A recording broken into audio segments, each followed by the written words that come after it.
c'était une société qui vendait notamment des vêtements, qui avait des boutiques un petit peu partout. Elle n'avait pas énormément de boutiques, on était à 3-4 boutiques. Et au départ, au niveau des marchandises, elle allait se fournir au niveau européen. Et puis elle était super contente parce que son chiffre d'affaires, ça montait vraiment bien.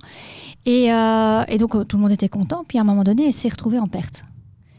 Et donc ils sont venus chez moi et puis je dis oui, mais c'est bien, vous travaillez bien, mais par contre vos marges diminuent au fur et à mesure. Et donc à partir du moment où tu as constaté ça, tu te dis ok, tu as un choix stratégique à faire. D'où l'importance du bilan. Ouais. Ton choix stratégique, c'était quoi ? C'était justement d'aller rechercher finalement cette marge, de pouvoir la réaugmenter. Et donc, ils ont été se fournir du côté plus asiatique pour récupérer cette marge. Et puis, du coup, c'est très bien. Mais après, au niveau du secteur, tu dois encore te retrouver.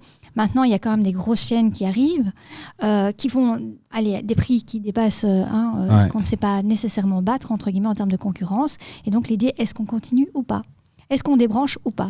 On en est là. Ouais. Est-ce qu'on doit se positionner différemment ? Et la société évolue tellement qu'à un moment donné, ce sont des questions qu'il faut réellement pouvoir se poser et dire stop avant d'aller à la faillite.